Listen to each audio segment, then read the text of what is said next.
রাধে কৃষ্ণ বন্ধুরা, কেমন আছো তোমরা? আশা করছি তোমরা খুব ভালো আছো। ভগবানের আশীর্বাদে আমিও খুব ভালো আছি। তো অনুষা অধিকারী চ্যানেলে নতুন একটি ভিডিওতে তোমাদের অনেক অনেক স্বাগত জানাই। তো বলে রাখি, যে যেখান থেকে দেখছো, যদি ফেসবুক থেকে ভিডিওটি দেখে থাকো তাহলে অবশ্যই আমার আইডিটিকে ফলো করে নেবে, আর ইউটিউব থেকে দেখলে আমার চ্যানেলটিকে অবশ্যই সাবস্ক্রাইব করে নিয়ে আমার পাশে থাকবে, যাতে আগে আগে ভিডিওগুলো দেখতে পারো। তো দেখো, এটা আমি রিলসেও দিয়েছি। তো সকালবেলায় ঘুম থেকে উঠেই দেখি একদম আমার বাড়িতে হাট বসে গেছে। তো গ্রামে ওই হাট থেকেই বা বাজার বসে, সেটা থেকেই সব সবজি টবজি কেনা হয়, সবাই কেনাকাটা করছে। তো এই কেনাকাটা করেই পুরো সপ্তাহটা চালাতে হয়, নাহলে অনেক দূরে থেকে গিয়ে আবার বাজার করে আনতে হয়, সেটা অনেকটাই দূর। তো আর এইদিকে তো দেখতেই পাচ্ছ, এগুলো আগে দেখিয়েছি, এটা খামার বাড়ি, চারিদিকে ধান টান তোলা হয়েছে।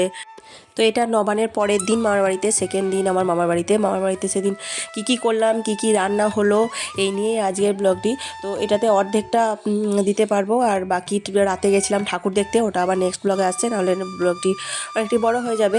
তো তারপরে চলে গেলাম ছাদে গিয়ে দেখছি যে খুব সুন্দর ফুল ফুটে আছে, তাই গোটা ছাদটা একবার কভার করে নিলাম। আর এরা খেলা করছে, আর খুব মিষ্টি একটা রোদ উঠেছিল। তো শীতের দিনে একটুখানি রোদের উষ্ণতা পেলে বা রোদের গরমটা পেলে খুব ভালোই লাগে। তো সেই জন্য ছাদে গিয়ে সবাই মিলে একটু বসেছিলাম, আর ছেলেগুলো ওইদিকে খেলা করছিল। আর ফুলগুলো মামিমার দেখছিলাম, খুবই সুন্দর ফুল হয়েছে। মামিমা এগুলো তুলে পুজোও করে না, কারণ গাছের সৌন্দর্যটা বজায় রাখার জন্য। কিন্তু আমি না, আমার ছাদ বাগানে যে ফুলগুলো হয় আমি প্রায় তুলে নিই, ওই নিয়ে ওর সঙ্গে সমস্যা হয়। কারণ ও চাই যে ফুলগুলো বেশ ফুটে থাকুক, দেখতে ভালো লাগে। কিন্তু আমি আমার অন্য হচ্ছে যে আমি ঠাকুরকে সাজাতে ভালোবাসি ফুল দিয়ে। তো তাই মনে হয় ঠাকুরের চরণে পড়বে না ফুলগুলো, আর ঠাকুরকে সাজাবো না ফুল থাকা সত্ত্বেও।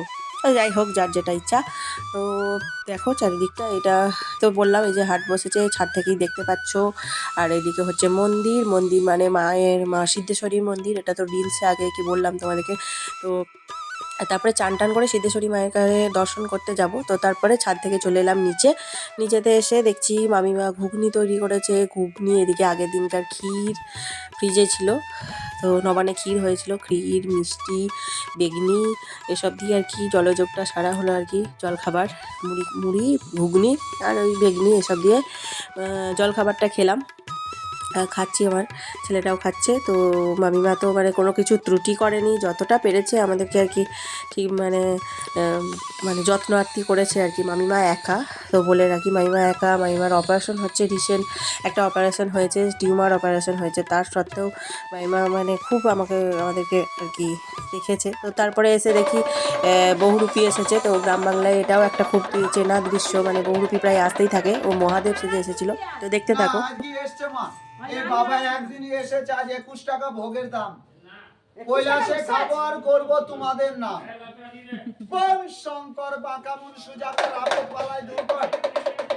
হরে হরে হরে হরে বাবা এসেছে ঘরে ঘরে বাবা। তো একেও রিলসে দিয়েছি মা সিদ্ধেশ্বরী আর বহুরূপীরটা। তো তারপরে এই যে বললাম তোমাদেরকে, তারপরে সেই দিনই এটা মানে চান টান খাওয়া দাওয়া সেরে তারপরে জলখাবার খেয়ে চান টান করে চলে এসেছিলাম মায়ের মন্দিরে, মাকে দর্শন করতে। তো মা সিদ্ধেশ্বরী, এটা দাদুর আমলের ঠাকুর আর কি। তো মাকে প্রণাম টনাম করে তারপরে চলে গেলাম অন্নপূর্ণা মন্দিরে। ওখানে দেখো আরতি হচ্ছে, তো দেখতে থাকো।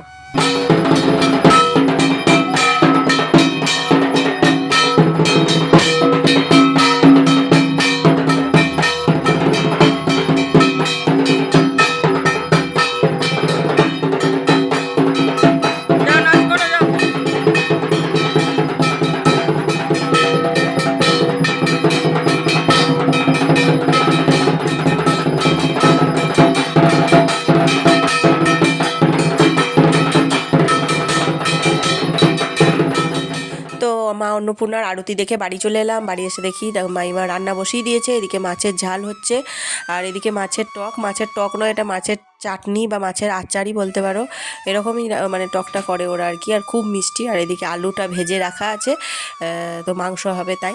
তো যারা মাংস খাবে না তাদের জন্য মাছ, মানে আমার বাবা তারপর অনেকেই মাংস খায় না, তো তাদের জন্য মাছের ঝাল, মাছের টক।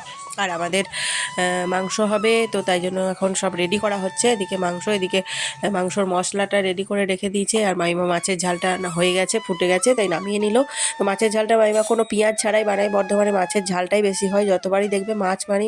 আর এদিকে মামা পেঁয়াজ রসুন সব কেটে দিয়ে মামাকে হেল্প করছে, মামিমাকে একটু জোগাড় করে দিচ্ছে মাংসর মশলার জন্য।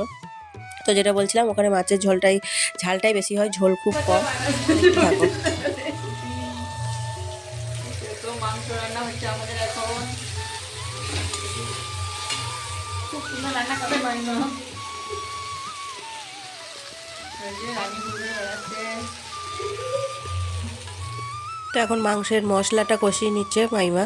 তো যেটা বলছিলাম, ঝালটা ওখানে মাছের ঝালটা না পেঁয়াজ ছাড়া বানায়, মানে মামিমা পেঁয়াজ দেয় না। এখানে মাও দেখেছি তাই, মানে সাধারণত মাছের ঝালে আমরা কি করি, পেঁয়াজটা নেড়ে তারপরে সর্ষে বাটা দিই বা সর্ষে পোস্ত বাটা দিই।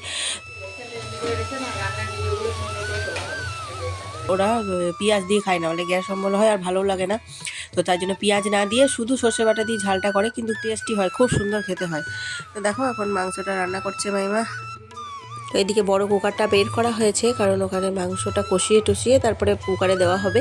আমিও তাই করি, খাসির মাংস করলে ফার্স্টে কষিয়ে টষিয়ে নিয়ে লাস্টে কুকারে দিয়ে দিই, তাহলে ভালো সেদ্ধটা খুব সুন্দর মতো হয় আর খেতেও ভালো লাগে, ভালো সেদ্ধ হলে খেতেও ভালো লাগে।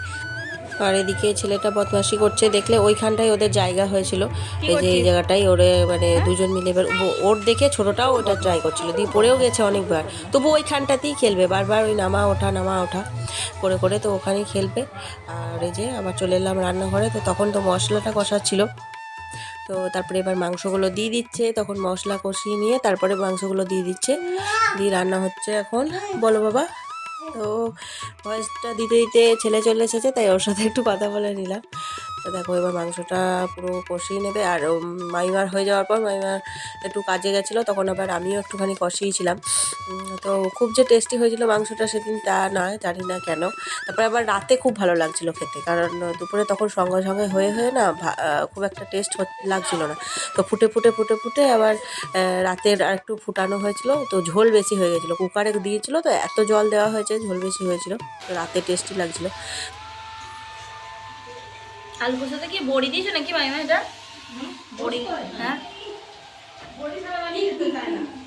আর এদিকে হয়েছে পোস্তর তরকারি, মানে বললাম যারা মাংস খাবে না, মাছের ঝাল পোস্ত আমরাও খেয়েছি, তার জন্য না। আর এখানে না বড়ি দিয়ে পোস্ত করা নতুন দেখলাম, দারুণ লাগছিল। বড়ি দিয়ে যে পোস্ত হয় সেটা সত্যি জানতাম না, খুব ভালো লাগছিলো।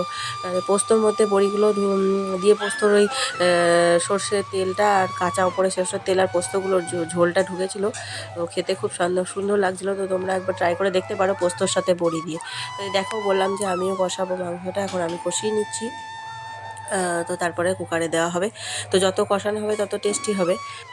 তো দেখো ভিডিওটা যদি কোথাও একটু ভালো লেগে থাকে, তাহলে অবশ্যই যেন লাইক কমেন্ট শেয়ার করে দিবি, আমার পাশে থাকবে। তো তোমাদের একটা লাইক একটা কমেন্ট আমাকে আবার নতুন ভিডিও বানাতে সাহায্য করে, আমাকে এনকারেজ করে। তো তোমাদের লাইক, তোমাদের আশীর্বাদ, তোমাদের ভালোবাসা ছাড়া আমি তো এগিয়ে যেতে পারবোই না। তো আমার আগের রিলসটা বলে রাখি এখানে একটু, আমার আগের রিলসটা মা যোগাদের কাহিনী নিয়ে, বা মা যোগাদা আমাদের ক্ষীরগ্রামে যোগাদা আছেন, তো ওনারই মাসির বাড়ি আমার মামার বাড়ি গ্রামে, তো ওটা নিয়ে একটা রিলস বানিয়েছিলাম। তো ওটা আমার 1K ভিউজ হয়েছে, এই ফার্স্ট আমার কোনো ভিডিও বা রিলস 1K ভিউজ হলো।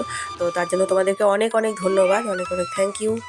তো মাংস রান্না কমপ্লিট হয়ে গেছে, তো এখন আমি ছেলেটাকে খাওয়াতে বসে গেছি, আমার ছোটো বাচ্চাটাকে সব কিছু দিয়ে। ও তো মাংস খায় না, তাই মামিমা ভালো করে মাখিয়ে দিয়েছিল ভাতটা, ডাল, পেঁপে সেদ্ধ, আলু সেদ্ধ, পোস্ত তরকারি দিয়ে, আর একটা মাছ ভাজা নিয়েছিলাম, মাছের পেটিটাও খেতে ভালোবাসে, তো ওই মাছের পেটি দিয়ে আর ডাল দিয়ে ভাত দিয়ে ওকে খাইয়ে দিচ্ছি এখন। তো আজকের মতো এখানেই শেষ করছি আজকের ব্লগটি। তো তারপরে রাতে গেছিলাম ঠাকুর দেখতে, সো সেটা আমি নেক্সটে আনছি নেক্সট ব্লগে, কারণ এখানে পুরোটা দিলে অনেকটা বড় হয়ে যাবে, তোমরা অত ধৈর্য নিয়ে দেখবেও না। তো তাই জন্য ঠাকুর দেখার ব্লগটি আর কি পরে আনছি। ভালো ঠাকুর, মানে খুব জাঁকজমকপূর্ণ ঠাকুর ওখানে নেই, কোনো জাঁকজমকতা নেই, কিন্তু প্রচুর আনন্দ আছে। তো ভালোই লাগবে আশা করছি ঠাকুরগুলো। তো ততক্ষণ পর্যন্ত তোমরা ভালো থেকো, সুস্থ থেকো, দেখা হচ্ছে নেক্সট ব্লগে। আর কোথাও যদি ভিডিওটা ভালো লেগে থাকে অবশ্যই যেন লাইক কমেন্ট শেয়ার করে দিও। তো আজকের মতো টাটা।